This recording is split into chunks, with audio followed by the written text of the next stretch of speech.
بسم اللہ الرحمن الرحیم الحمد للہ رب العالمین والعاقبۃ للمتقین والصلاة والسلام علی سید الانبیاء والمرسلین وعلی آلہ واصحابہ اجمعین ومن تبعہم بإحسان الی یوم الدین اما بعد فاعوذ باللہ من الشیطان الرجیم بسم اللہ الرحمن الرحیم فاعلم انه لا الہ الا اللہ وقال اللہ تبارک وتعالی محمد رسول اللہ صدق اللہ العظیم قال النبی صلی اللہ علیہ وسلم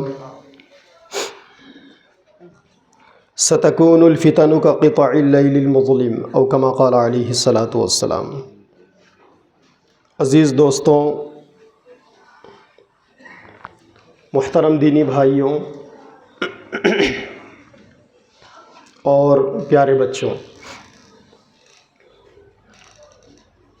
اللہ تبارک و تعالیٰ نے اسلام کی شکل میں ہمیں جو دین دیا ہے، اس دین کے دو حصے، ایک کا تعلق عقیدے سے ہے اور ایک کا تعلق عمل سے ہے۔ جسے عقیدہ کہتے ہیں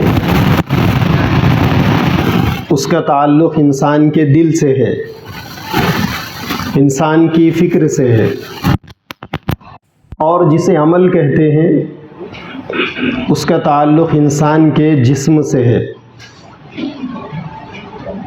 جس طریقے سے ایک انسان کے لیے جسم بھی ضروری ہے اور روح بھی ضروری ہے، اسی طریقے سے اسلام کو اپنی اصلی حالت میں مکمل ہونے کے لیے عقیدہ بھی ضروری ہے اور عمل بھی ضروری ہے۔ عقیدہ دراصل اسلام کی جان ہے۔ جب کسی چیز میں سے جان ختم ہو جاتی ہے تو پھر اس چیز کے رہنے اور نہ رہنے سے کوئی زیادہ فرق پڑنے والا نہیں۔ ہم میں سے کوئی آدمی کتنا ہی زیادہ مرتبے والا کیوں نہ ہو، کتنے ہی بڑے درجے والا کیوں نہ ہو، کتنی ہی زیادہ شان و شوکت والا کیوں نہ ہو، اور کتنے ہی اونچے مقام پر فائز کیوں نہ ہو، جب انسان کے جسم سے روح نکل جاتی ہے تو لاشے بے جان بن جاتا ہے، اس کا تعارف بدل جاتا ہے۔ عبدالمعید شامزی کا اگر انتقال ہو جائے، لوگ زندگی میں تو یہ بولیں گے کہ شامزی صاحب ہے، مفتی صاحب ہے، فلاں صاحب ہے، امام صاحب ہے، لیڈر صاحب ہے۔ جیسا ہی انتقال ہو جائے گا تو نام بدل جائے گا، لوگ بولیں گے میت ہے، اور جتنا جلدی ہو سکے لوگ میت کو قبر کے حوالے کرنے کی کوشش کریں گے، کیونکہ جان ختم ہو گئی۔ تنہا جسم سے کچھ زیادہ فائدہ ہونے والا نہیں ہے۔ تو سمجھ میں یہ آ رہا ہے کہ اصل قدر روح کی ہے۔ اسلام کی روح اسلام کے عقائد میں چھپی ہوئی ہے۔ اگر اسلامی عقائد بدل جائے، اگر مسلمانوں کا عقیدہ خراب ہو جائے، تب ایسی صورت کے اندر کس بنیاد پر مسلمان کو مسلمان کہا جائے گا؟ جسم سے روح کے نکلنے کے بعد زندہ انسان کو مردہ کہا جاتا ہے، میت کہا جاتا ہے، اس کا تعارف بدل جاتا ہے، اس کا نام بدل جاتا ہے، اور جلد سے جلد اس کو ٹھکانے لگانے کی لوگ کوشش کرتے ہیں، فکریں کرتے ہیں، جستجو کرتے ہیں۔ اسی طریقے سے انسان کے اندر سے عقیدے کے بگاڑ کے بعد اسے کس بنیاد پر ایمان والا کہا جائے گا، مسلمان کہا جائے گا، اللہ اور اس کے رسول کے ماننے والا کہا جائے گا؟ شریعت مطہرہ پر عمل کرنے والا کہا جائے گا۔ تو اصل چیز ہے عقیدہ۔ یہ جو کلمہ ہم پڑھتے ہیں اشہد ان لا الہ الا اللہ و اشہد ان محمدًا عبدہ و رسولہ، اس کلمے کو پڑھنے کے بعد بندہ ایمان والا کہلاتا ہے، مسلمان کہلاتا ہے۔ ایمان کس چیز کا نام ہے؟ علماء نے کتابوں کے اندر لکھا ہے تصدیق ما جاء بہ النبی صلی اللہ علیہ وسلم۔ اللہ کے نبی صلی اللہ علیہ وسلم جتنی باتوں کی تعلیم لے کر آئے ہیں ان کو ماننے کا نام ایمان ہے۔ اب آپ صلی اللہ علیہ وسلم کی بتائی ہوئی باتوں میں عقائد بھی ہے، اعمال بھی ہے۔ اعمال تھوڑے سے زیادہ ہے، عقیدے کم ہے، لیکن عقیدے کم ہونے کے باوجود عقیدوں کا وزن بہت زیادہ ہے۔ اللہ کے نبی صلی اللہ علیہ وسلم نے صحابہ کرام کے اوپر ان کے عقائد کے درستگی کی محنت فرمائی۔ پہلے قرآن مجید میں جہاں آپ صلی اللہ علیہ وسلم کی ذمہ داریوں کو بیان کیا گیا، آپ کے منصب کو بیان کیا گیا، تو وہاں 3-4 چیزوں کا خاص طور پر ذکر ہے۔ پہلی بات ہے یتلو علیہم آیاتہ، اللہ کی آیتوں کو پڑھ پڑھ کر سنانا تاکہ بندوں کے سامنے اللہ تعالیٰ کا صحیح تعارف ہو جائے۔ دوسری بات ہے وَيُزَكِّيهِمْ، لوگوں کو پاک کرنا۔ اب اللہ کے نبی صلی اللہ علیہ وسلم کی یہ ذمہ داری ہوتی تھی کہ وہ لوگوں کو پاک کرتے تھے۔ کن چیزوں سے؟ غلط عقائد سے لوگوں کو پاک کیا جاتا تھا، ان کے عقیدوں کو پاک کیا جاتا تھا، اور برے اعمال سے بھی لوگوں کو پاک کیا جانے لگا، برے اخلاق سے لوگوں کو پاکی دلائی جانے لگی۔ یتلو علیہم آیاتہ ویزکیہم ویعلمہم الکتاب والحکمہ، جب تک انسان کے اندر سے عقیدے کی گندگی ختم نہیں ہوگی اس وقت تک قرآن بھی انسان پر کام نہیں کرے گا اپنا۔ قرآن سے مکمل فائدہ اٹھانے کے لیے ضروری ہے کہ آدمی کا عقیدہ پاک ہو جائے۔ اسی لیے اللہ تعالیٰ نے یہ جو ترتیب بھی باندھی اس آیت میں یتلو علیہم آیاتہ، سب سے پہلے نبی کا کام یہ ہے کہ بندوں کے سامنے اللہ کا تعارف کروائے، اور اللہ کا تعارف اللہ کی آیتوں میں چھپا ہوا ہے۔ بندہ جب قرآن مجید کو پڑھتا ہے وَإِذَا تُلِيَتْ عَلَيْهِمْ آيَاتُهُ زَادَتْهُمْ إِيمَانًا وَعَلَىٰ رَبِّهِمْ يَتَوَكَّلُونَ، قرآن مجید کی خوبی اللہ تعالیٰ نے یہ بتائی ہے کہ جب اس کو پڑھا جاتا ہے اور ایمان والے جب قرآن کو سنتے ہیں تو زادتہم ایمانا، اس سے ان کے ایمان میں اضافہ ہوتا ہے۔ قرآن ایمان کی کتاب ہے، ہدایت کی کتاب ہے، جنت والی کتاب ہے، اللہ کی مرضیات کو سمجھانے والی کتاب ہے، اللہ کی ذات کا تعارف کروانے والی کتاب ہے۔ قرآن مجید میں اللہ تبارک و تعالیٰ نے فرمایا وَلَئِن سَأَلْتَهُم مَّنْ خَلَقَ السَّمَاوَاتِ وَالْأَرْضَ لَيَقُولَنَّ اللَّهُ، اے نبی صلی اللہ علیہ وسلم، اگر آپ ان کافروں سے سوال کریں کہ آسمان و زمین کو کس نے پیدا کیا، تو اللہ تعالیٰ کے ساتھ شرک کرنے کے باوجود ان کا بھی جواب یہ ہوگا کہ آسمان و زمین کو اللہ نے پیدا کیا۔ تو قرآن کی آیتوں میں اللہ کا تعارف ہے، اسی لیے بندہ مومن جب قرآن کو پڑھتا ہے تو اس کے ایمان میں اضافہ ہوتا ہے۔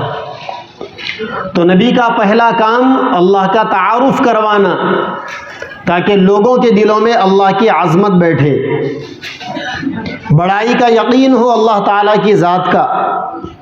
اس کے بعد لوگوں کے عقائد کو درست کرنا، وَيُزَكِّيهِمْ، لوگوں کو پاک کرنا۔ لوگوں کی پاکی کیسے ہوگی؟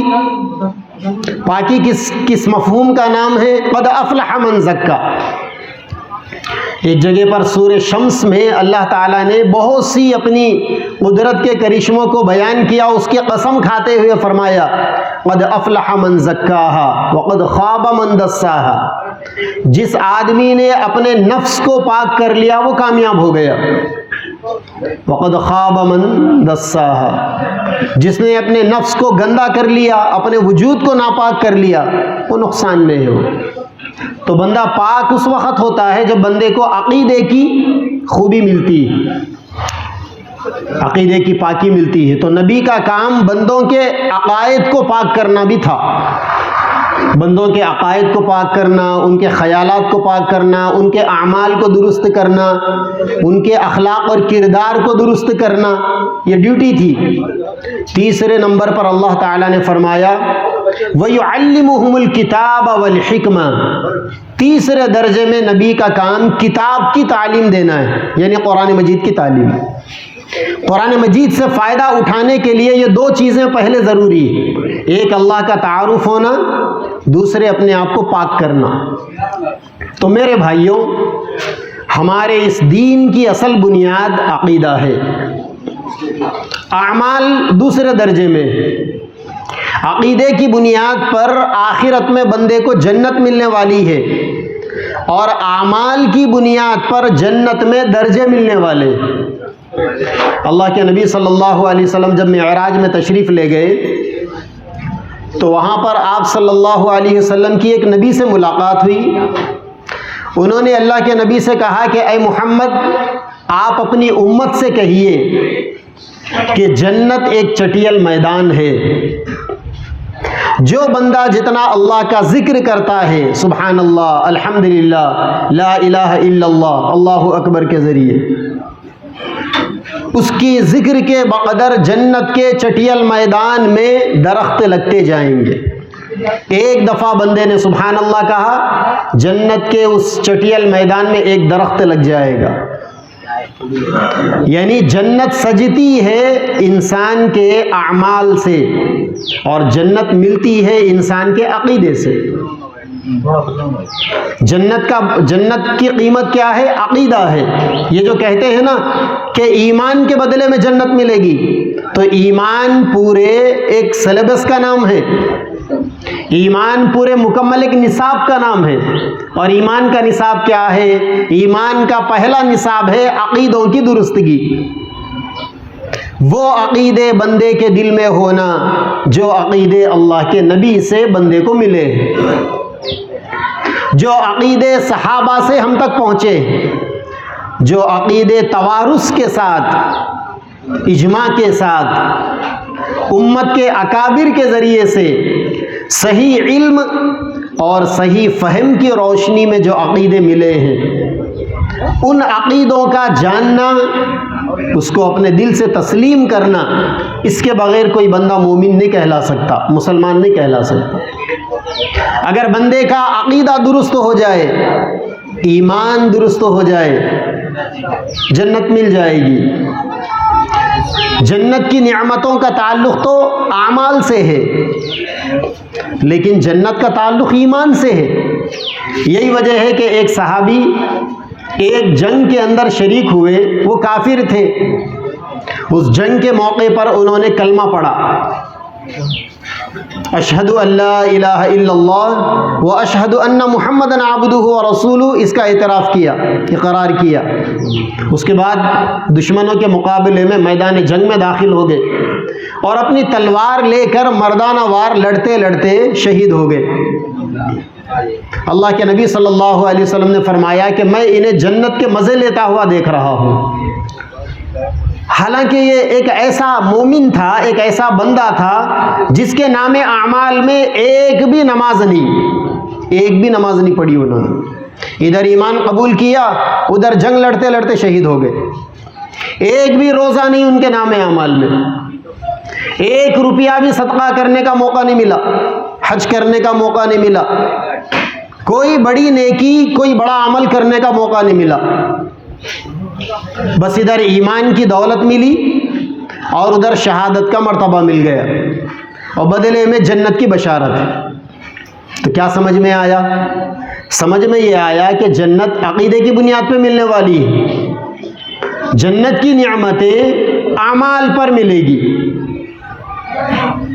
اللہ تعالیٰ کے فضل میں سب سے بڑا فضل بندے کے اوپر ایمان کی دولت.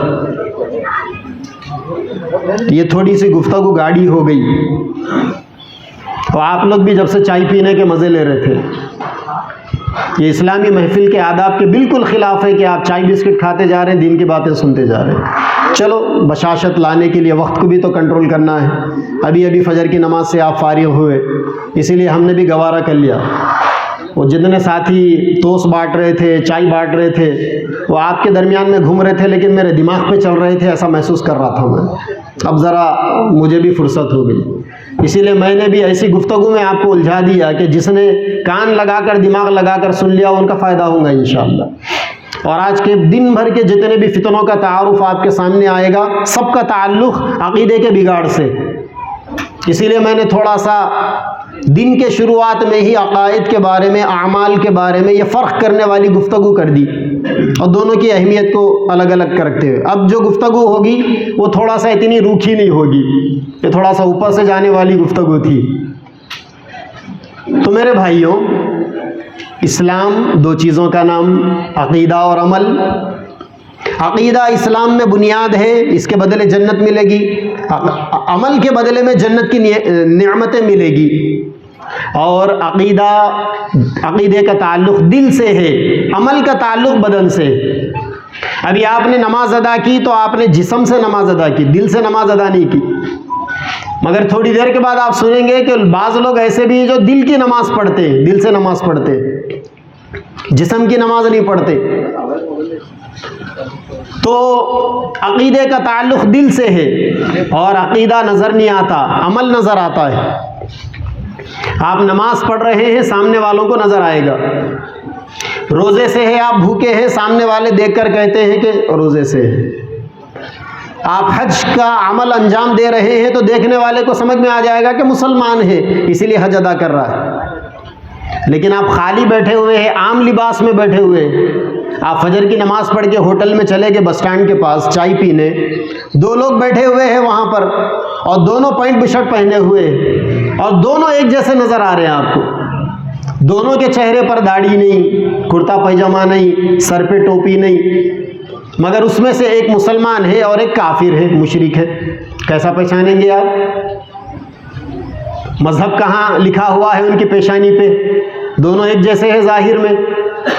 تو آپ کو پہچاننے کے لیے ان دونوں کا عقیدہ چیک کرنا پڑے گا. جیسا بیمار کو چیک کرتے ہیں نا، اس کا خون لے کر، اس کا پیشاب لے کر، اس کے جسم کے بہت سارے حصے لے کر، بیماری ہے نہیں ہے چیک کیا جاتا ہے. ایسے ہی ایک جیسے نظر آنے والے لوگوں میں عقیدے کو چیک کرنا پڑے گا. جس کا عقیدہ مسلمانوں کے جیسا، آپ بولیں گے یہ مسلمان ہے. جس کا عقیدہ مسلمانوں سے ہٹا ہوا ہے، آپ بولیں گے یہ کافر ہے. اللہ کے نبی صلی اللہ علیہ وسلم کی ایک حدیث ہے نماز کے بارے میں، فرق بین العبد و بین الکافر ترک الصلاۃ. ایک مسلمان اور کافر کے درمیان میں اگر کوئی چیز فرق کرنے والی ہے تو وہ نماز کو چھوڑنا ہے. اللہ کے نبی کے زمانے کے بھی جو کافر تھے وہ لوگ بھی داڑھی رکھتے تھے، کیونکہ اس زمانے میں داڑھی مردانگی کا معیار تھا، مرد داڑھی رکھتے تھے. تو کافر بھی داڑھی رکھ رہا، مرد ہے وہ، مسلمان بھی داڑھی رکھ رہا، لیکن دونوں بھی نماز نہیں پڑھ رہی. تو اللہ کے نبی نے فرمایا کہ دونوں میں فرق تو نماز کا ہے. ایک مسلمان نماز پڑھ لیا اس حلیے کے ساتھ تو وہ مسلمان ہے، اسی حلیے کے باوجود کوئی نماز نہیں پڑھتا تو وہ کافر ہے. تو فرق کیسا کریں گے آپ دونوں کے بیچ میں؟ عقیدے سے کریں گے آپ. تو میرے بھائیوں، یہ ایک تمہیدی گفتگو ہے، اسے آپ ہمیشہ کے لیے دماغ میں بٹھائیے کہ اسلام میں عقیدے کی اہمیت ہے.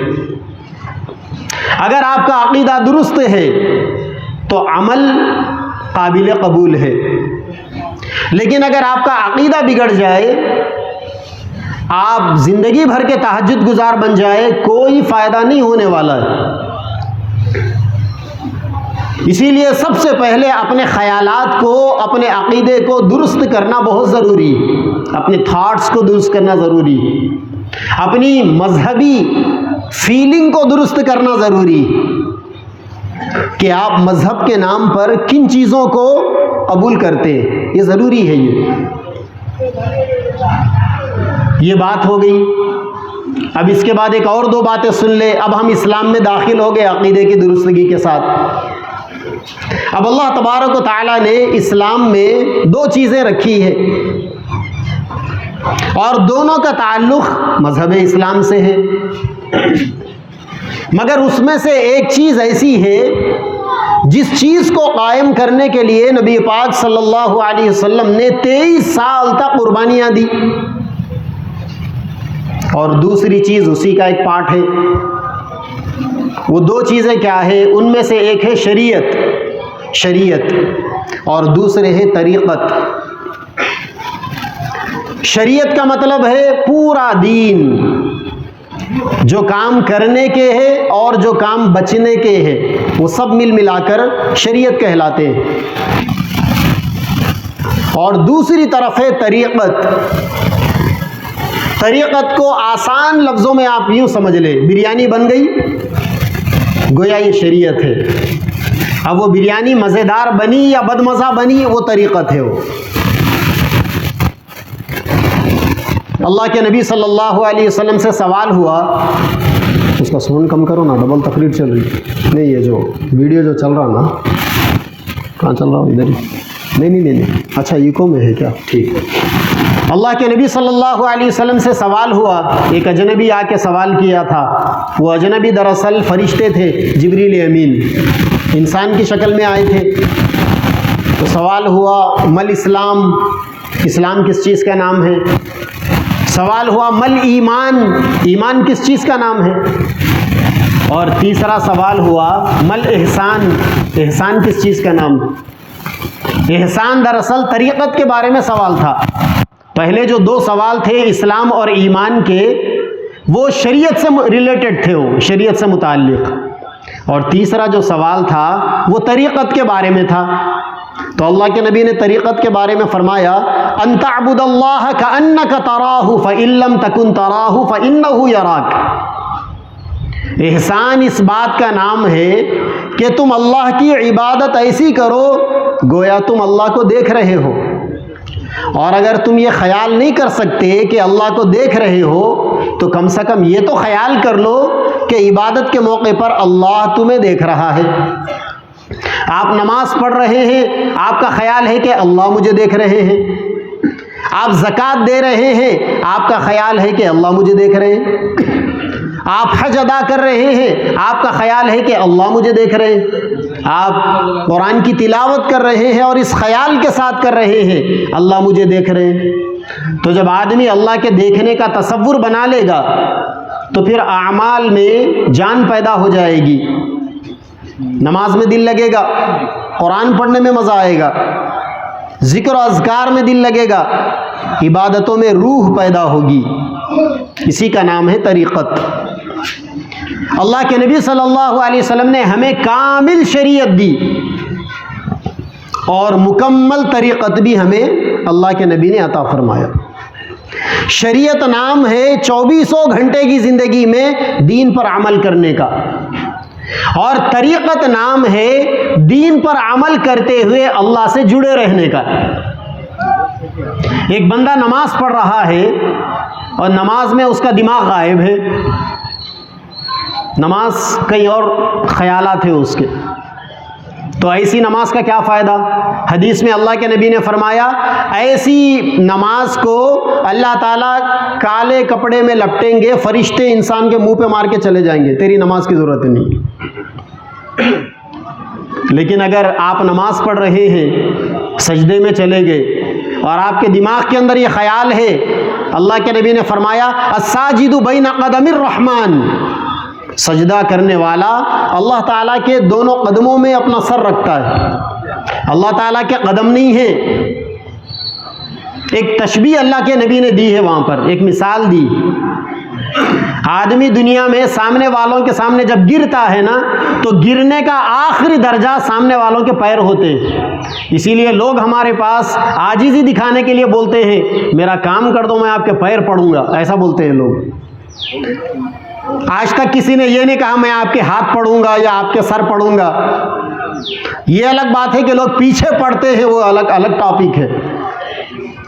تو انسان کسی کے سامنے گرانے کے لیے پیروں میں گرا دیتا ہے، تو سجدے میں بندہ اپنے آپ کو اللہ کے سامنے گرا دیتا ہے. اسی لیے ایک مثال دی میرے نبی نے، سجدہ کرنے والا اللہ کے قدموں میں اپنے آپ کو گراتا ہے. اللہ کے قدم نہیں ہے، لیس کمثلہ شیء، کوئی چیز اللہ کے جیسی نہیں ہے، اور اللہ تعالیٰ کسی کے جیسے نہیں. ایک الگ ٹاپک ہے یہ ذات باری تعالیٰ سے متعلق، اور اس کا بھی تعلق عقیدے سے ہے. جب یہ بات آ گئی ہے تو سنتے چلو. اس وقت ہمارے اس ملک میں مسلمانوں میں بہت سی جماعتیں ہیں. ان میں سے ایک جماعت ایسی بھی ہے جس کی کتابوں میں لکھا ہوا ہے اللہ تعالیٰ کے پیر ہے انسانوں کے جیسے، اللہ کا ہاتھ ہے انسانوں کے جیسا، اللہ کے آنکھ ناک جسم ہے انسانوں کے جیسا. اور وہ جو حدیث میں بتایا گیا کہ اللہ تعالیٰ تہجد میں پہلے آسمان پر تشریف لاتے ہیں، تو انہوں نے لکھا کہ اللہ تعالیٰ سیڑھیوں سے اتر کر آتے ہیں. ایسی ہولی ہولی باتیں لکھی ہوئی ہے عقیدے کے نام پہ. اب اگر بھائی اللہ تعالیٰ کے پیر ہے انسانوں کے جیسے، تو پیروں کا سائز کیا ہے؟ دماغ پہلے ادھر سوال کرے گا. اللہ کے ہاتھ اگر انسانوں کے جیسے ہے تو اس کا سائز کیا ہے؟ اللہ کے اگر آنکھ ناک کان اگر ہے تو اس کا سائز کیا ہے؟ آدمی کا دماغ ادھر جائے گا. اللہ اکبر، اللہ سب سے بڑے ہے. انسان بیٹھے بیٹھے دماغ میں کھچڑی پکائے گا کہ اللہ جب سب سے بڑے ہیں تو اللہ کا پیر بھی سب سے بڑا ہے. یہ سب بکواس کی باتیں ہیں یہ سب.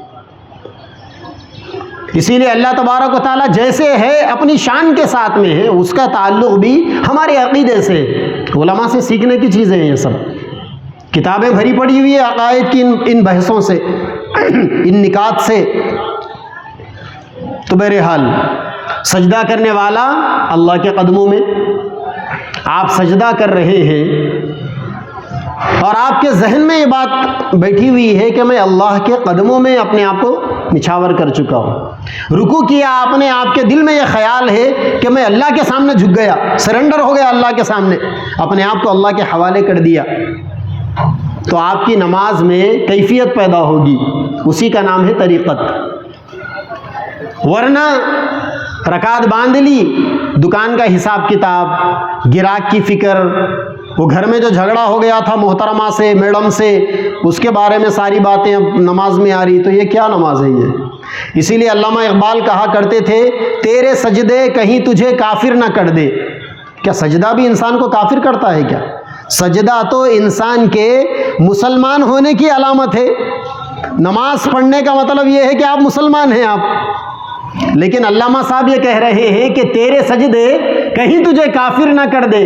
تو جھکتا کہیں اور ہے، سوچتا کہیں اور ہے. تو علامہ کی نظر میں ایسے سجدے جو اللہ کی محبت سے خالی ہو، وہ انسان کو کافر بنانے والے. تو جب ہم اللہ کے سامنے جھک رہے ہیں تو سوچ بھی اللہ کے سامنے ہی ہونی چاہیے. تو میرے بھائیو، یہ دو الگ الگ چیزیں ہیں نا، شریعت ہے، ظاہری اعمال، طریقت ہے، اعمال کے اوپر حاصل ہونے والی کیفیات. یہ دو چیزیں مل کر دین مکمل ہوتا ہے. پہلے ہم باہر سے دین کو سمجھ رہے تھے تو عقیدہ اور عمل کے ذریعے سے ہم نے دین کو سمجھا، اور اب اندر آگے دین کو سمجھنے کے لیے تو اب ہم کو شریعت اور طریقت، یہ دونوں چیزوں کو ملا کر چلنا ہے. اللہ کے نبی صلی اللہ علیہ وسلم نے ان دونوں چیزوں کو ملا کر رکھا. سیدنا علی رضی اللہ تعالی عنہ کے بارے میں حضرت شیخ زکریا صاحب رحمۃ اللہ علیہ نے فضائل صدقات میں لکھا. ایک نماز پڑھ رہے تھے حضرت، اور نماز میں مورچے پر تھے ایک جنگ میں، رات میں دشمنوں کے تیر ان کے جسم پر لگے. اس کیفیت کے ساتھ ان کی نماز تھی، اور نماز میں اتنا استغراق تھا کہ نماز ختم کرنے کے بعد جب لوگوں نے ان سے کہا کہ حضرت آپ کے جسم میں تیر لگے ہوئے ہیں، تب ان کو خیال آیا. ورنہ نماز اتنے استغراق والی تھی، اتنا اللہ تعالیٰ کی ذات میں فنائیت والی وہ نماز تھی، اور ایسا سرور ان کو نماز میں مل رہا تھا کہ یہ تیر کی تکلیف کا بھی انہیں احساس نہیں ہوا. اب چونکہ ہماری نمازوں میں وہ جان نہیں ہے، وہ کیفیت نہیں ہے ہماری نمازوں میں. اللہ تبارک و تعالیٰ کی صفت احسان سے ہم اپنی عبادتوں میں نمازوں میں محروم ہیں تو ہمیں مچھر کے کاٹنے کا بھی احساس ہو جاتا ہے. اپنی اپنی عبادتوں کی بات، یہ دو چیزیں. اب آئیے اصل مدعے کے اوپر. اللہ کے نبی صلی اللہ علیہ وسلم کی حدیث ہے، بڑی پیاری حدیث میں آقا مدنی صلی اللہ علیہ وسلم نے فرمایا کہ قیامت کے قریب آپ صلی اللہ علیہ وسلم نے قرب قیامت کے فتنوں کا تعارف کرتے ہوئے بہت سی ایسی باتیں آپ نے ارشاد فرمائی کہ جن باتوں کو اگر بندہ سامنے رکھے تو کبھی گمراہ نہیں ہوگا. اللہ کے نبی کی ایک حدیث ہے، انکم ستجدون اقواما یزعمون انہم یدعونکم الی کتاب اللہ، کہ تم ایسے لوگوں کو پاؤ گے جن کا دعویٰ یہ ہوگا کہ وہ تمہیں اللہ کی کتاب کی طرف بلا رہے ہیں. یعنی وہ سامنے قرآن رکھ کے گفتگو کریں گے، آپ کے سامنے قرآن کی آیتیں پڑھ پڑھ کر گفتگو کریں گے، اور ان کا یہ دعویٰ ہوگا کہ ہم لوگوں کو اللہ کی کتاب سے جوڑ رہے ہیں، دین کی طرف بلا رہے ہیں.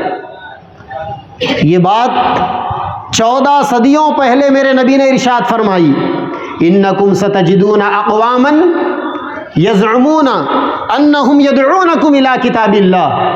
وہ یہ دعویٰ کریں گے کہ ہم تمہیں اللہ کی کتاب کی طرف بلا رہے ہیں، قرآن کی طرف بلا رہے ہیں، دین کی طرف بلا رہے ہیں. اور اللہ کے نبی نے فرمایا ایسے ایک دو نہیں ہوں گے، اقواماً بہت سے ہوں گے ایسے. اور اس سے یہ بھی ایک نقطہ سمجھ میں آیا کہ ہر زمانے میں ہوں گے ایسے، ہر زمانے میں ایک دو نہیں ہوں گے ایسے، ہر زمانے میں ایسے بہت سے ہوں گے. چنانچہ آپ کے ذہنوں میں یہ خیال ہوگا وہاں جو بڑے بڑے کٹ آؤٹس لگے ہوئے ہیں، فلیکسز لگے ہوئے، اس پہ 10 الگ الگ فتنوں کا تعارف ہے. بہت سے بھولے بھالے مسلمان دوست ہمارے دیکھ کے بول رہے ہیں اتنے فتنے ہیں کیا؟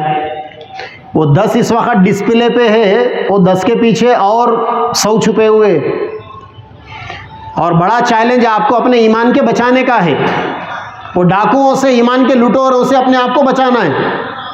اور ان لٹیروں سے اپنے آپ کو بچانا تھوڑا مشکل اس وجہ سے ہے کہ ان کے بھی ہاتھ میں قرآن ہے، وہ بھی قرآن کو لے کے دھوکہ دے رہے آپ کو، وہ بھی حدیث کا نام لے کے دھوکہ دے رہے آپ کو.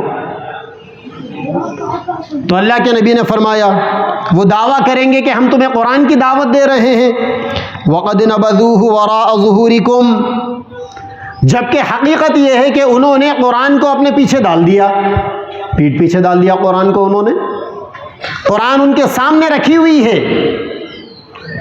لیکن حقیقت یہ ہے کہ انہوں نے قرآن کو پیچھے ڈال دیا. مطلب وہ جو قرآن ما بین الدفتین ہے، 2 اٹوں کے بیچ میں جو قرآن ہے وہ تو ان کے سامنے رکھا ہوا ہے، لیکن اس قرآن کی جو اصل تعلیم ہے، اس قرآن کا جو اصل منشا اور مقصد ہے، اس قرآن کی جو اصل روح ہے، اس کو انہوں نے پیچھے ڈال دیا.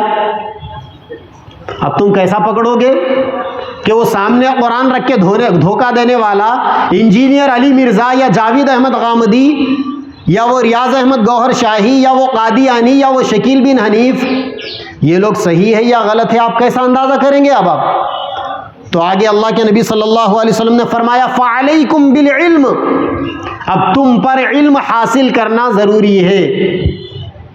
بغیر علم حاصل کرے کہ تم اندازہ نہیں کر پاؤ گے کہ یہ جو بندہ سامنے قرآن رکھا ہوا ہے اور آپ کو قرآن کی طرف بلا رہا ہے، قرآن سے جوڑنے کی گفتگو کر رہا ہے، یہ صحیح بول رہا ہے یا غلط بول رہا ہے. اس کو سمجھنے کے لیے علیکم بالعلم، تم پر علم حاصل کرنا ضروری ہے. اسی لیے ایک حدیث میں اللہ کے نبی نے فرمایا طلب العلم فریضہ، علم کا حاصل کرنا فرض ہے. ہمیں نماز کی فرضیت تو معلوم ہے، زکوٰۃ، روزہ، حج فرض ہے، یہ تو معلوم ہے ہمیں، لیکن علم حاصل کرنا فرض ہے یہ بھلا دیا ہم نے. علم اصل میں امام ہے، اور اعمال جو ہے وہ پیچھے کھڑے ہو کے نماز پڑھنے والے مصلی مقتدی. اگر امام بگڑ جائے، امام کی نماز بگڑ جائے تو مقتدیوں کی نماز کیا کام آئے گی؟ ایک بہت بڑا مجمع ہے، 30، 40، 50 لاکھ کا مجمع، ایک بندہ آگے بڑھ کر امامت کر رہا ہے. آپ سب سے ایک سوال ہے میرا، تھوڑا سا جواب دیجئے. اور ثبوت دیجئے کہ آپ جاگے ہوئے ہیں، سوئے ہوئے نہیں۔ یہ جو مجمع پیچھے ٹھہرا ہوا ہے، یہ سارا کا سارا مجمع زمزم کے پانی سے وضو بنا کر آیا ہے نماز پڑھنے۔ بھائی دنیا میں زمزم سے زیادہ بابرکت پانی تو ہے نہیں نا، پورا مجمع زمزم کے پانی سے وضو بنا کے آیا نماز پڑھنے۔ اور یہاں دوسری طرف امام صاحب بغیر وضو کے آ کے نماز پڑھا دیے۔ بتائیے نماز ہوگی کہ یا نہیں ہوگی؟ نہیں ہوگی۔ کیوں؟ کیونکہ امام صاحب کا ہی وضو نہیں۔ اگر آپ بولیں گے صاحب امام صاحب اکیلے کا وضو نہیں ہوا تو کیا ہوا؟ ہم 50 لاکھ لوگ زمزم کے پانی سے وضو بنا کر نماز پڑھے ہوئے ہیں، تو ایسے میں لوگ کیا کہیں گے آپ سے؟ بھائی امام صاحب کی نماز نہیں تو آپ کی بھی نماز نہیں۔ تو اسی لیے اللہ کے نبی صلی اللہ علیہ وسلم نے فرمایا فعلیکم بالعلم، تمہارے لیے ضروری ہے کہ تم علم حاصل کرو۔ جب تک تم علم حاصل نہیں کرو گے تمہیں سمجھ میں نہیں آئے گا۔ اب علم حاصل کرنے کے لیے کئی ایک میدان ہے۔ بچپن میں آدمی مدارس کے ذریعے سے علم حاصل کرے، مکتب کے ذریعے سے علم حاصل کرے، عمر اگر بڑی ہو گئی تو علماء کی صحبتوں میں علم حاصل کرے، اور اس قسم کے جو اجتماعات ہیں وہ بھی عقیدوں کو سمجھنے کا اور فتنوں کو پہچاننے کا علم دینے کے لیے ہے۔ پھر اس کے بعد اللہ کے نبی نے فرمایا وَإِيَّاكُمْ وَالتَّبَدُّعُ وَإِيَّاكُمْ وَالتَّعَمُّخ، تم نئی نئی باتوں سے اپنے آپ کو بچاؤ اور گہرائی میں جانے سے اپنے آپ کو بچاؤ۔ یہ جو میں حدیث کے یہ جو الفاظ پڑھ رہا ہوں، آپ اس الفاظ کو ذہن میں رکھیں، آگے گوہر شاہی فتنے کے دعاوی کو سمجھنا بہت آسان ہوگا۔ اللہ کے نبی نے فرمایا کہ نئی نئی باتوں سے اپنے آپ کو بچاؤ۔ کیوں؟ اس وجہ سے کہ ابھی ایک گفتگو ہوئی تھی شریعت اور طریقت کی۔ آج کل لوگ طریقت کے نام پر نئی نئی باتیں بتا کر لوگوں کو گمراہ کر رہے ہیں۔ اب وہ نئی نئی باتیں ایسی باتیں ہیں کہ اس کو سوائے آدمی معلومات کے اور علم کے نہیں سمجھ سکتا۔ اور ایاکم والتعمخ، گہرائی میں جانے سے بھی اپنے آپ کو بچا لو۔ آج کل پیری مریدی کے نام پر جو گمراہ مشائخ ہوتے ہیں، شریعت کے نام پر لوگوں کو دھوکہ دیتے ہیں طریقت کی باتیں کر کر، وہ بھی لوگوں سے یہ کہتے ہیں کہ صاحب ہم گہرائی والے لوگ ہیں، ہم اندر تک ڈوبے ہوئے لوگ ہیں، لہٰذا ہماری معلومات الگ ہے۔ بھائی وہ ذرا گوہر شاہی کے 40 پارے والا قرآن کا ویڈیو تیار کیجئے، وہ عجیب عجیب اس قسم کی گفتگو کرتے ہیں۔ ابھی آپ دیکھیں گے اسکرین کے اوپر ان کا یہ دعویٰ ہوتا ہے کہ ہم اندر تک کی باتیں کرنے والے، ہم طریقت کے لوگ ہیں۔ چنانچہ یہ جو بندہ تھا ریاض احمد گوہر شاہی، اس نے دعویٰ کیا تھا ریاض احمد گوہر شاہی نے کہ یہ جو شریعت والے ہیں نا، شریعت والوں کا قرآن 30 پاروں کا قرآن ہے، اور ہم طریقت والے ہیں تو ہمارا قرآن 40 پاروں کا قرآن۔ سمجھ رہے آپ؟ ارے بتائیے صحیح ہے کیا غلط ہے یہ؟ ارے بولو نا۔ وہ یہ کہتا ہے کہ شریعت والوں کا قرآن 30 پاروں کا قرآن اور طریقت والوں کا قرآن 40 پاروں کا قرآن۔ اور اس کے آگے مزے کی بات سنیے، وہ یہ کہتا ہے کہ شریعت والوں کے قرآن میں نماز پڑھنے کی تعلیم ہے اور طریقت والوں کے قرآن میں نماز معاف ہے۔ شریعت والوں کے قرآن کے اندر روزہ رکھنے کی تعلیم ہے۔ سنیے،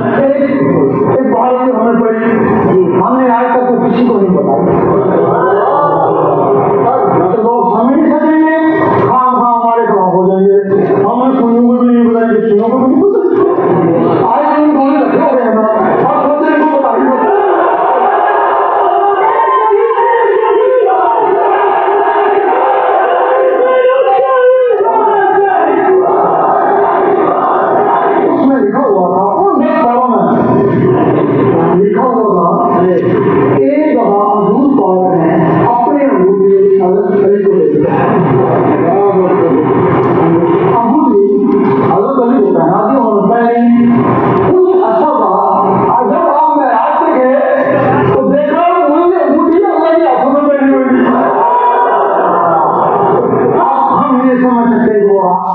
شاید آپ حضرات کو آواز صاف سنائی نہیں دے ہوگی، میں آپ کو بتا دیتا ہوں کہ یہ کیا کہہ رہا ہے۔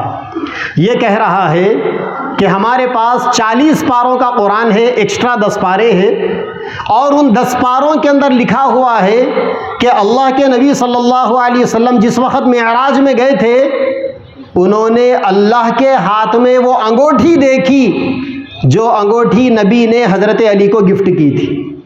نعوذ باللہ. اللہ میاں کے ہاتھ میں انگوٹھی دیکھی, وہ ان کے دستاروں میں ہے وہ. تو یہ جو دستاروں والی جو بات ہے, میرے نبی وہی بات تو کہہ رہے ہیں نا, ایاکم والتبدع والتعمخ, گہری گہری باتوں سے اپنے آپ کو بچاؤ. اب اگر آپ ان سے سوال کریں گے, ارے حولے یہ دستارے کہاں سے لے کر آیا, تو وہ کہے گا کہ نہیں ہم طریقت والے لوگ ہیں, ہم الگ مرتبے کے لوگ ہیں ہم, لہذا تم شریعت والوں کو یہ باتیں سمجھ میں نہیں آتی. چنانچہ ان کا ایک جگہ یہ بھی دعویٰ ہے کہ شریعت والی قرآن کے اندر نشہ کرنا حرام ہے, اور طریقت والی قرآن میں نشہ کرنا عبادت ہے. نعوذ باللہ. اس کی باتیں ہیں, اس کے دعوے ہیں. اسی لیے ریاض احمد گوہر شاہی جو تھا نا, چرس مارتا تھا وہ, جیسا مرزا غلام احمد قادیانی گانجا مارتا تھا. ریاض احمد گوہر شاہی چرس کا عادی تھا, بھنگ پیتا تھا. بھنگ جو ہے وہ پاکستان کے سرحدی علاقوں کے اندر استعمال کیا جانے والا وہ مخصوص مادہ ہے جس کو بندے نشے کے لیے استعمال کرتے ہیں. تو صاحب جو ہے اس کو پیتے تھے یہ, اور پی کے لمبے لمبے فاختے اڑاتے تھے, اور لوگوں کو انہوں نے بانٹ رکھا تھا شریعت اور طریقت کے نام پر. لوگوں سے اسی لیے یہ کہتا بھی تھا علماء کے قریب نہیں جانا, یہ علماء تم کو دور کر دیں گے مقصد سے, یہ کہتا تھا وہ. دیکھو پولیس والوں کا کام کیا ہے, چوروں سے بچاتے ہیں. پولیس کا کام چوروں سے بچانا. جو لوگ قانون کے رکھوالے ہوتے ہیں ان کا کام ہوتا ہے چوروں سے بچانا.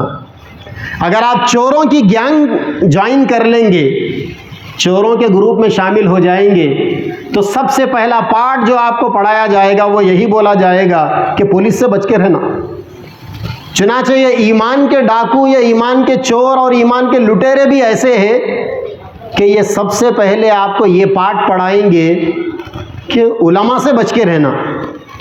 اور یہاں پر اللہ کے نبی فرما رہے ہیں علیکم بالعلم, تم پر علم ضروری, یا تو خود علم حاصل کرو, اور اگر خود علم حاصل نہیں کرتے تو پھر دوسرا درجہ فاسألوا اہل الذکر, علم والوں سے پوچھو. ان کنتم لا تعلمون, اگر تمہارے پاس علم نہیں. کوئی انسان دو حال سے خالی نہیں, یا تو اسے خود علم حاصل کرنا ہے یا پھر علم والوں سے جڑے رہنا ہے. اللہ کے نبی نے فرمایا کن عالما او متعلما او معلما او مستمعا ولا تکن الخامس فتہلک. یا تو عالم بن جاؤ, یا علم سکھانے والے بن جاؤ, یا علم سیکھنے والے بن جاؤ, یا علم کو سننے والے بن جاؤ. پانچویں مت بنو. یعنی پانچویں کا مطلب جس کا علم سے کوئی تعلق نہیں. اگر تم پانچویں بن جاؤ گے ہلاک ہو جاؤ گے, برباد ہو جاؤ گے. تو ہماری اصل بربادی کا آغاز علم سے کٹنے میں ہے, علماء سے کٹنے میں ہے. اگر آپ علماء سے کٹو گے, ایسے مرشد اور ایسے مشائخین کی صحبت میں جاؤ گے تو آپ کو گمراہ کریں گے. چنانچہ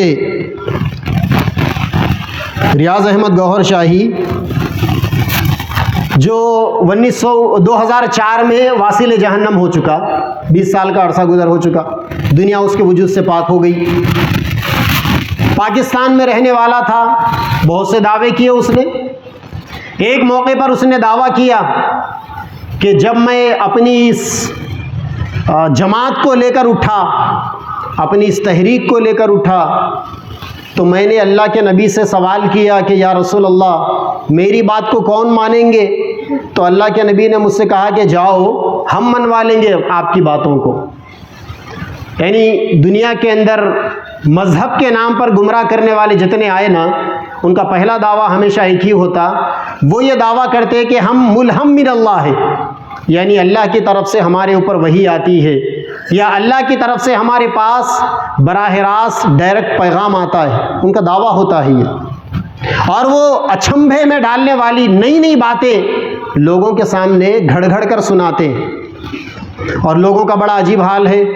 ہمارے پیر و مرشد اور ہم سب کے مربی اور ہم سب کے سر کا تاج، ہمارے پوری ریاست کی شان حضرت مولانا شاہ جمال الرحمن صاحب دامت برکاتہم فرماتے ہیں، جو ہماری ریاست کی مجلس تحفظ ختم نبوت کے صدر بھی ہے. تو دنیا بڑی عجیب ہے. اس دنیا کے اندر اگر کوئی انسان اپنے خدا ہونے کا دعویٰ کرے گا تو اسے بندے مل جائیں گے. وہ رب الارباب کا ویڈیو تیار کیجیے. اس دنیا کے اندر اگر کوئی انسان اپنے خدا ہونے کا دعویٰ کرے، یہ کہے کہ میں خدا ہوں، اس کو بندے مل جائیں گے. اور اگر کوئی انسان اپنے نبی ہونے کا دعویٰ کر دے تو اسے امتی بھی مل جائیں گے فری میں. اور اگر کوئی انسان اپنے مہدی ہونے کا دعویٰ کر دے یا امام ہونے کا دعویٰ کر دے تو چمچا گیری کرنے والے ان کو بھی مل جائیں گے. دنیا ہر زمانے کے اندر جاہلوں سے بھری ہوئی، اور جاہلوں کی بھیڑ ہر زمانے میں کسی نہ کسی گمراہ جماعت میں سروں کے اضافے کا ذریعہ بنتی ہے. چنانچہ ابھی آپ دیکھیں اور شک دونوں کی کھڑکیاں کھول دی ہیں کہ گور شاہی کے لیے تو وضاحت مانگی ہے تم نے. جس کو دیکھا نہیں، جس کو پڑھا نہیں، جس کو جانا نہیں، اس کو تو بغیر وضاحت کے مان کے بیٹھے ہو کافی ہو.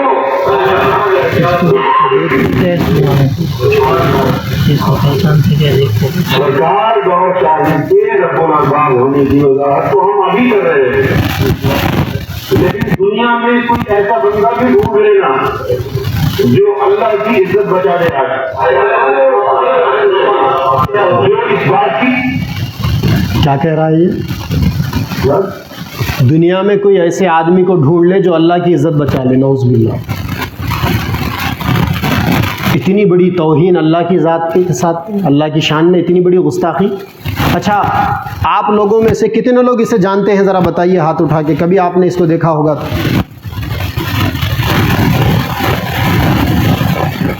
جو لوگ اس کو دیکھتے ہیں کیا اس کی باتوں کو صحیح سمجھتے ہیں؟ یہ کہہ رہا ہے کہ گوہر شاہی رب الارباب ہے. رب الارباب کا مطلب اللہ میاں کے بھی اللہ ہے انہوں. نعوذ باللہ. اب بتائیے، یہ چرس مار کے بیٹھا، گانجا مار کے بیٹھا، افیون مار کے بیٹھا، کیا وسکی ڈال کے بیٹھا، کیا ڈال کے بیٹھا ہوگا یہ، اور لوگوں کو مذہب کے نام پہ گمراہ کر رہا ہے. بیوقوف کہیں کا. یہ یونس الگوہر ہے، یہ اس کا پرانا فیس ہے. ابھی آپ کو اس کا نیا فیس دکھاؤں گا. وہ ریاض والا ذکر نکالیے، اللہ ریاض والا. اس کا نیا فیس ابھی آپ دیکھیں گے. چونکہ زمانے کے بدلنے کے ساتھ، عمر کے بڑھنے کے ساتھ انسان کے چہرے کا جغرافیہ بدلتا ہے. اس کا چیلا، اس کا گرو تھا ریاض احمد گوہر شاہی. ابھی جو پہلے ویڈیو میں آپ نے جس کو دیکھا تھا، یہ اس کا چمچا ہے. لندن میں بیٹھ کر یہ روزانہ آن لائن اپنے فتنے کو، اپنے باطل نظریات اور عقائد کو پھیلاتا ہے. دیکھیے اس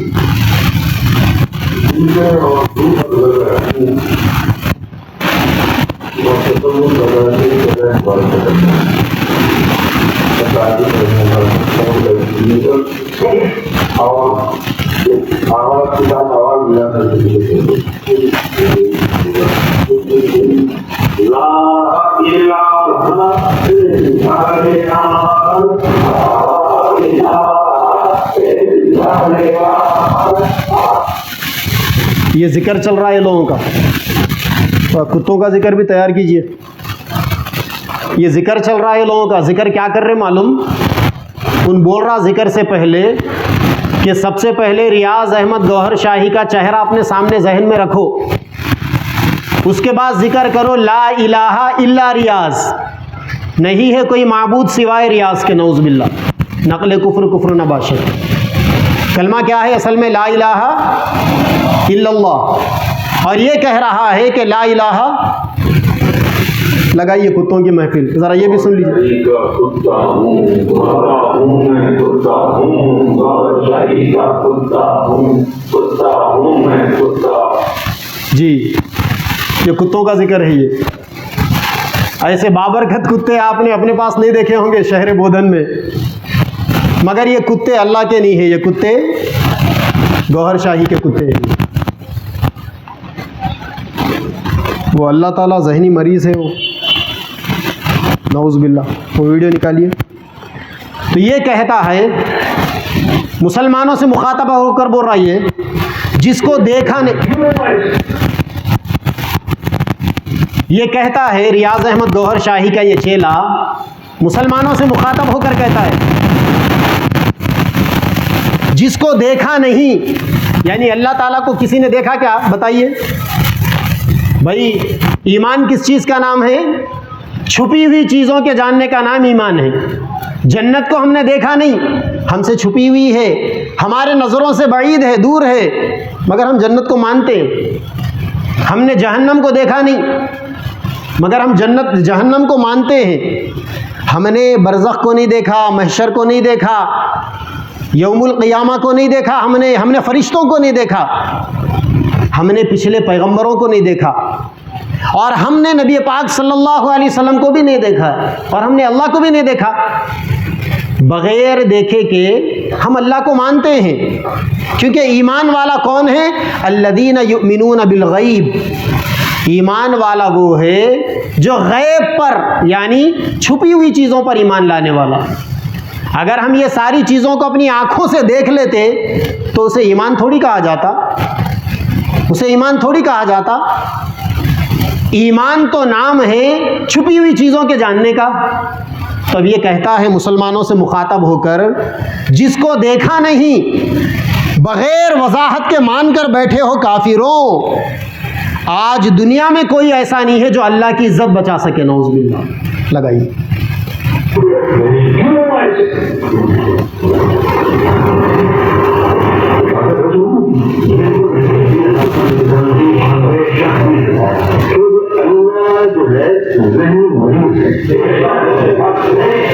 کیا بول رہا؟ اللہ جو ہے ذہنی مریض. نعوذ باللہ. تکلیف اس بات کی نہیں ہے کہ یہ جو زبان پر آ رہا ہے بک رہا ہے، بلکہ تکلیف اس بات کی ہے سارے علماء کو، مجلس تحفظ ختم نبوت کے خدام کو، کہ ایسے بیوقوفوں کے ماننے والے ہمارے درمیان میں موجود ہیں، اور ایک دو نہیں، سینکڑوں ہزاروں کی تعداد میں موجود ہیں. مذہب کے نام پر گمراہ کرنے والے، اللہ کی شان میں توہین. تو اللہ نے حسین کو قتل کروایا.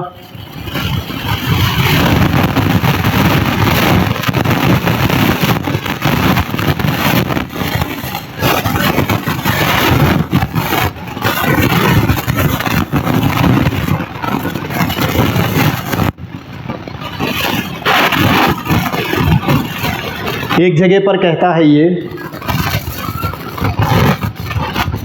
اللہ تعالیٰ کا ایک نام خالق ہے نا، اللہ خالق کل شیء. قرآن میں آیت ہے وَهُوَ عَلَى كُلِّ شَيْءٍ وَكِيلٌ. اللہ تعالیٰ ہر چیز کے پیدا کرنے والے. اللہ خالق کل شیء. اللہ خالق ہے، ان کے علاوہ ساری چیزیں کیا ہے؟ مخلوق ہے. کیا ہے؟ پیدا کرنے والے کو خالق کہا جاتا ہے، پیدا کرنے والے کو خالق کہا جاتا ہے، اور پیدا کرنے والے نے جن چیزوں کو پیدا کیا اسے مخلوق کہتے ہیں. تو اب یہ کہتا ہے رب کے خالق ہونے کا کوئی آئی وٹنس نہیں ہے، عینی شاہد نہیں. یعنی یہ کہتا ہے لوگوں کو جب تم نے اللہ تعالیٰ کو کسی چیز کو پیدا کرتے ہوئے دیکھا ہی نہیں تو اس کے بعد اشہدو اللہ الہ الا اللہ پڑھنا یہ دنیا کا سب سے بڑا مذاق ہے. یہ کہتا ہے. لگائیے.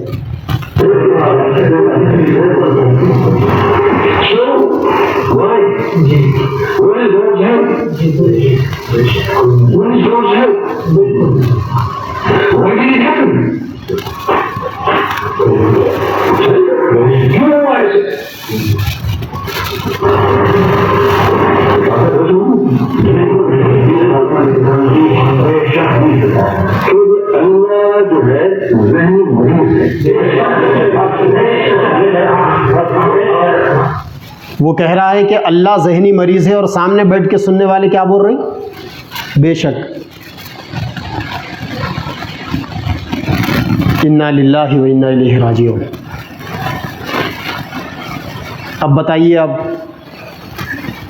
جہالت پھیلانے والا چمچے ملے کہ نہیں ملے اس کو؟ چمچے ملے کہ نہیں ملے اس کو؟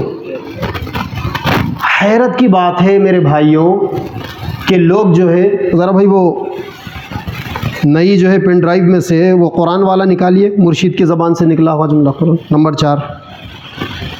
حیرت کی بات ہے کہ بولنے والا ایک باتیں بول رہا ہے اور سننے والے چنا لگا رہے اس کے اوپر بے شک بول کے۔ بے شک کا کیا مطلب بھائی؟ آپ جو بات بولے وہ بات بالکل صحیح ہے، اب آپ بولے وہ بات صحیح ہے کیا؟ سنیے اور ایک تماشا طرفت جی۔ روحانیت یہ ہے، سرکار نے فرمایا ہم نے کہا ہے کہ ماریں گے تو لڑ جائے گا، تو یہ قرآن ہو گیا تیرے لیے۔ جو مرشد کی زبان سے نکل گئی بات وہ قرآن، اگر قرآن سے کم ہے تو مرید نہیں ہے، دلہ ہے، مرید نہیں ہے۔ یہی ہے بس حقیقت۔ جو ان کی زبان سے بات نکل گئی پتھر پر لکیر، جو سرکار کی زبان سے بات نکل گئی بس وہ ٹس سے مت نہیں، وہی ہوگا جو گوہر نے کہا، جو ان کی زبان سے نکل گیا وہ ہوگا۔ یہ کہہ رہا ہے کہ قرآن کیا ہے؟ وہ جو 30 پارے میں رکھا ہوا ہے وہ قرآن نہیں ہے، گوہر شاہی کی زبان سے نکلے ہوئے الفاظ قرآن ہے، نعوذ باللہ۔ بھائی اتنا بڑا دعویٰ تو صحابہ نے بھی اللہ کے نبی کے بارے میں نہیں کیا تھا کہ نبی کی زبان سے جو نکل گیا وہ قرآن ہے، کیا تھا کیا؟ اللہ کے نبی صلی اللہ علیہ وسلم سے ہمیں جو چیزیں ملی نا، اس میں قرآن بھی ہے، اس میں حدیث بھی ہے۔ امام بخاری رحمۃ اللہ علیہ کو 6 لاکھ حدیثیں زبانی یاد تھی، 6 لاکھ حدیثیں۔ تو حدیث کس چیز کا نام ہے؟ حدیث نام ہے اللہ کے نبی صلی اللہ علیہ وسلم کے اقوال کا، افعال کا، اعمال کا۔ تو 6 لاکھ قسم کی چیزیں سیدنا امام بخاری تک پہنچی تھی، تو حدیث کے زمرے میں وہ شامل ہے۔ اس کے علاوہ اور بھی ہے احادیث۔ امام بخاری کا بھی یہ دعویٰ نہیں تھا کہ مجھ تک اللہ کے نبی کی پوری حدیثیں پہنچ گئی، تو صحابہ نے کبھی یہ دعویٰ نہیں کیا کہ نبی کے بعد سے جو جملہ نکل گیا وہ جملہ قرآن ہے، بلکہ اللہ نے نبی کے بارے میں کہا تھا ما ينطق عن الهوى ان هو الا وحی یوحى۔ اللہ کے نبی صلی اللہ علیہ وسلم اپنی طرف سے کوئی بات نہیں بتاتے، پہلے اللہ تعالیٰ نبی کی طرف وحی بھیجتے ہیں، اس کے بعد نبی بتاتے ہیں۔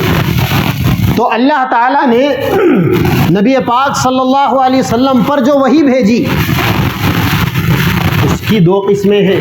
علماء نے لکھا، ایک وحی مطلوع ہے جس کی تلاوت کی جاتی ہے، جسے ہم صبح شام پڑھتے ہیں، اسے قرآن کہا جاتا ہے، اور دوسرے وحی غیر مطلوع ہے جس کی تلاوت نہیں ہوتی مگر وہ بھی اللہ تعالیٰ کی طرف سے بتائی گئی، اسے حدیث رسول کہتے ہیں۔ اسے حدیث رسول کا مطلب وہ نبی کی باتیں، لیکن کبھی صحابہ نے یہ دعویٰ نہیں کیا، یا پچھلے 1400 سالوں میں علماء امت میں سے، اکابرین امت میں سے کسی نے یہ دعویٰ نہیں کیا کہ نبی کی بات زبان سے جو بات نکل گئی وہ قرآن ہے، یہ دعویٰ نہیں کیا، اور یہ دعویٰ کر بھی نہیں سکتے، کیونکہ وہ قرآن ہو نہیں سکتا۔ وہ وحی غیر مطلوع ہو سکتی ہے، وحی مطلوع بھی ہو سکتی ہے، نبی کی زبان سے نکلنے والی باتیں، لیکن یہ کہتا ہے کہ مرشد کی زبان سے جو جملہ نکل گیا وہ جملہ کیا ہے؟ بولو نا، کیا بول رہا ہو؟ وہ جملہ قرآن ہے۔ تو ابھی اس کا مرشد کیا بولا تھا؟ ابھی اس کا مرشد بولا تھا کہ ہمارے پاس 10 پارے ایکسٹرا ہے، تو وہ بھی قرآن کی باتیں ہو گئی۔ ابھی اس کا مرشد بولا تھا کہ اللہ کے نبی نے معراج میں اللہ تعالیٰ کے ہاتھوں میں وہ انگوٹھی دیکھی، جو اللہ کے نبی نے حضرت علی کو دی تو اس کے حساب سے اس کی مرشد کی بات کیا ہو گئی؟ قرآن کی بات ہو گئی۔ اور آگے بڑھ کے کیا بول رہا؟ اگر تم اس بات کو نہیں مانتے تو تم مرید نہیں ہو بلکہ کیا ہو؟ دلہ ہو۔ دلہ کا مطلب دلال ہو۔ تو بھائی میں نے شروع میں جو شریعت اور طریقت کی جو تمہید باندھی تھی، گمراہ کرنے والے مرشدوں کا نام بیچ میں لا کر طریقت کے نام پر گمراہ کرتے ہیں ایسے، اور طرح طرح کی احمقانہ یا گوہر شاہی المدد والا لگائیے ذرا طریقوں کے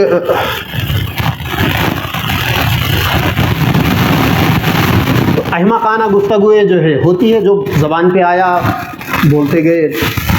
ہمارے پاس حیدرآباد جی لگائیے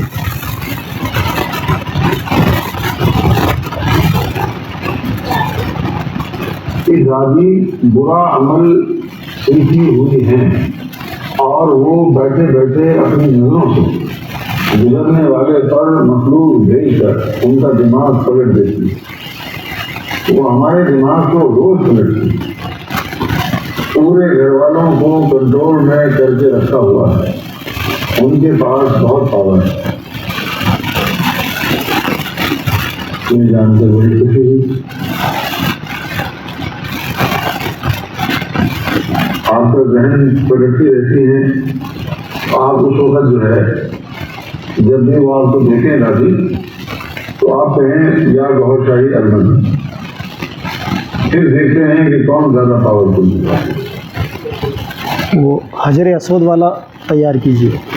یہ کہہ رہا ہے، ایک سوال آیا اس کے پاس کہ اس کی دادی، کوئی سوال کرنے والے کی دادی جو ہے وہ عملیات میں اتنی ماہر ہے کہ سامنے جو بھی آتا ہے ان کے اوپر کچھ پڑھ کے پھونک دیتی ہے یا ان کو گھور کے دیکھتی۔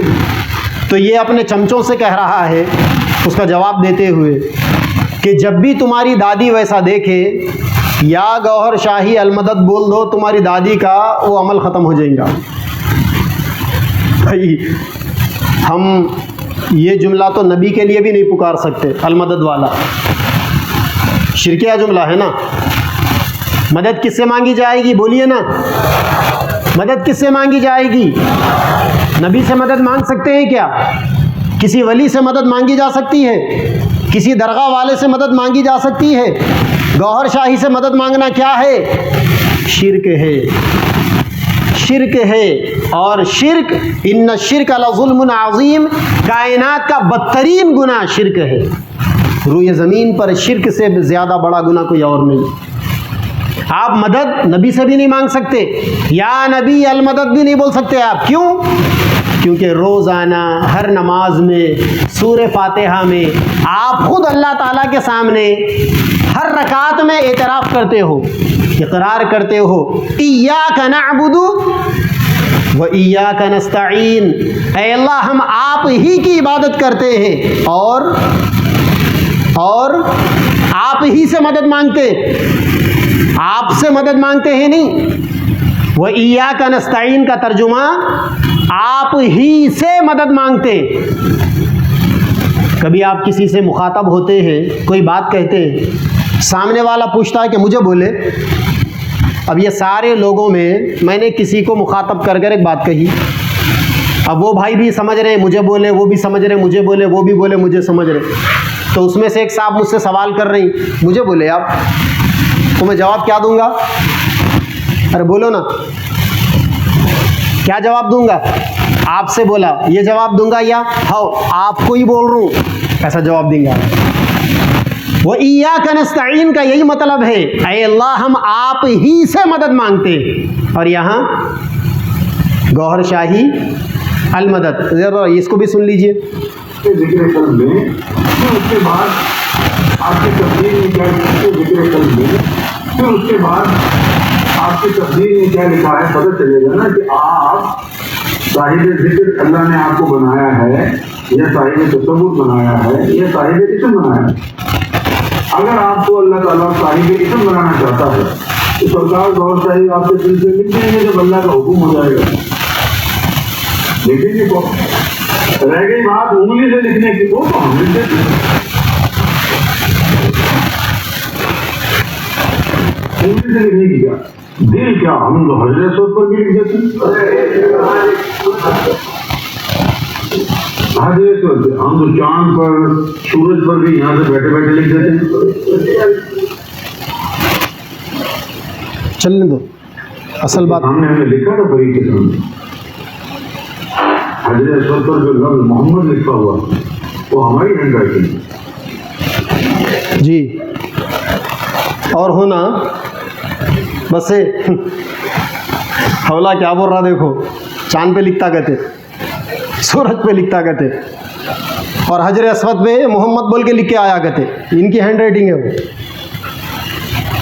اور فرید بھی مل گیا اس کا مرید. آپ میں سے بھی کوئی فرید ہوں گے تو اپنے اوپر مت ڈال لو, اس کا ایک کوئی چمچہ ہے شاید, وہ بول رہا دیکھو ہم نے فرید کے سامنے حجر اسود کے اوپر محمد لکھا. اور یہی بے وقوف کا دعویٰ ہے, اس کا ہی دعویٰ ہے. یہ کہتا ہے کہ چاند میں ہمارے مرشد گوہر شاہی کا چہرہ نظر آیا, اور حجر اسود میں ہمارے مرشد گوہر شاہی کا چہرہ نظر آیا. اب تک میں نے اللہ تعالیٰ کی شان میں قرآن کی توہین کرتی ہوئی ویڈیو کو آپ کے سامنے بتایا. اب میں اپنی بات کو ختم کرتے ہوئے اس کی گستاخی بتاؤں. یہ خبیث انسان یہ کہتا ہے کہ حضرت محمد صلی اللہ علیہ وسلم نے حجر اسود کا جو بوسہ دیا نا, اس کے اندر گوہر شاہی کی تصویر ہونے کی وجہ سے بوسہ دیا. اس میں گوہر شاہی کی تصویر تھی, اسی لیے نبی نے اس کو بوسہ دیا. یہ اس کا کہنا ہے. تو میرے بھائیوں, یہ گندگی ہے, عقائد کی گندگی ہے, عقائد کو بگاڑنے والی باتیں ہیں. روزانہ لائیو چلتا ہے اس کا شو, اور روزانہ واہیات بکتے رہتا ہے, اور لوگ آئے دن ہزاروں کی تعداد میں اس فتنے سے متاثر ہو رہے ہیں. اسی لیے میں نے جو حدیث کو بنیاد بنایا, جس کے اندر اللہ کے نبی نے 2-3 چیزیں بتائی. آپ نے پہلی چیز بتائی, علم کو لازم کر لو, نئی نئی باتوں کی چکر میں مت پڑو. اور آگے اللہ کے نبی نے فرمایا علیکم بالعتیق, پرانے راستے پہ چلو.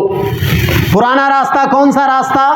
سلف صالحین کا راستہ, اولیاء امت کا راستہ, اکابرین امت کا راستہ, علماء دین کا راستہ.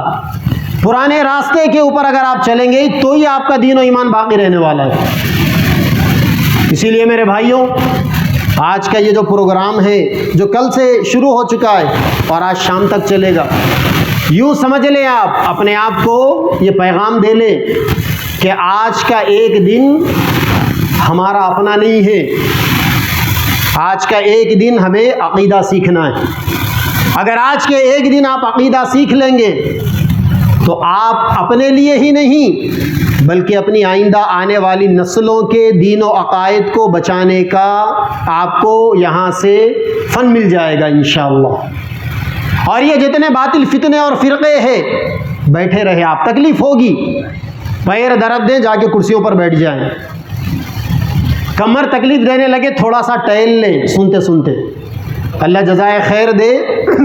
یہاں کا جو انتظام کرنے والے مجلس تحفظ ختم نبوت ٹرسٹ ضلع نظام آباد, مجلس تحفظ ختم نبوت بودھن, اس کے تمام اعوان و انصار, معاونین, مخلصین, مولانا اکرام الدین صاحب, مولانا اماد الدین صاحب, مفتی جابر صاحب اور ان کی ساری ٹیم, اور ان سب کے بڑے, ہم سب کے بڑے حضرت مولانا مفتی سعید اکبر صاحب, اور ہمارے اور بڑے مجلس تحفظ ختم نبوت تلنگانہ آندھرا کے ذمہ داران, انہوں نے ضروری سمجھا ضلع ضلع میں جا کر اس قسم کا پروگرام کر کر لوگوں کو دکھا کر ان کو آگاہ کر رہے ہیں کہ آپ کو اپنے عقائد کا تحفظ کرنا ہے, اپنے نسلوں کو بچانا ہے. اور اس وقت سوشل میڈیا کے ذریعے سے امام ابن القیم جوزی رحمۃ اللہ علیہ نے بتایا کہ مسلمانوں کا پیچھا ہر زمانے میں 2 چیزیں کرتی رہے گی. آج کے دور میں یہ دونوں چیزیں پہلے سے زیادہ ہمارا پیچھا کر رہی, اور وہ مسلمان کامیاب ہے جو ان 2 چیزوں سے اپنے آپ کو بچا لے. ان میں پہلی چیز ہے شہوات کا فتنہ, خواہشات. آج کل سوشل میڈیا کو کھولو, ہر جگہ ننگی ننگی تصویریں آ جائے گی, لوگوں میں بے حیائی کو بڑے پیمانے پر، عالمی پیمانے پر عام کیا جا رہا ہے، خواہشات کا فتنہ، اور دوسرا اس سے زیادہ سنگین فتنہ شبہات کا فتنہ، لوگوں کے دماغوں میں ڈاٹس پیدا کرنا، کنفیوژن پیدا کرنا مذہب کو لے کر، ریلیجن کو لے کر، اسلام کو لے کر۔ اسی لیے میرے بھائیوں، علماء کے بیانات کو سنیے، اور ظاہر بات ہے میرے پیر و مرشد حضرت مولانا حمید الدین حسامی عاقل رحمۃ اللہ علیہ فرماتے تھے، جب کسی پروگرام میں زیادہ باتیں سنی جاتی ہے تو بہت ساری باتوں کو بھلا دیتی ہے، تو دن بھر آپ سنیں گے تو باتیں دماغ میں محفوظ نہیں رہے گی، جو اہم پوائنٹس ہیں ان کو دماغ میں بٹھائیے، اور جاتے جاتے یہاں اسٹال لگے گا۔ تمام فتنوں کے خلاف علماء نے محنت کر کر ان کے باطل عقائد اور نظریات کو چھانٹ کر الگ سے کتابیں لکھی، اسلامی نظریات بھی ملیں گے، اسلام کے بنیادی عقائد بھی ملیں گے، اور ان باطل فتنوں کے سے متعلق ان کے غلط نظریات بھی ملیں گے۔ جاتے جاتے کتابیں لے کر جائیے، اور کچھ زیادہ سیٹ لے لیجئے، اپنے دوست احباب کو گفٹ کیجئے، پڑھ کر اس کی گھروں میں تعلیم کیجئے، تاکہ گھروں میں خواتین کے سامنے، وہ بھی محفوظ نہیں ہے فتنوں سے، معصوم بچوں کے سامنے ویڈیوز وائرل ہو رہے ہیں، اسکول کے بچوں کے سامنے بھی فتنے پرچار کر رہے ہیں۔ الغرض امت کا ہر طبقہ اس وقت فتنوں کی زد میں ہے، اور اس وقت مجلس تحفظ ختم نبوت کے ذمہ داران کی کوشش ہے کہ امت کے دین و ایمان کا تحفظ کیا جائے، عقائد کو بچایا جائے۔ اللہ تبارک و تعالیٰ سے دعا ہے کہ اللہ تبارک و تعالیٰ ہم سب کو علم صحیح اور عمل صالح کی توفیق عطا فرمائے، اور اللہ تعالیٰ ہمیں اور ہماری قیامت تک آنے والی نسلوں کے دین و ایمان اور عقائد کے تحفظ کی توفیق عطا فرمائے۔ وآخر دعوانا الحمدللہ رب العالمین۔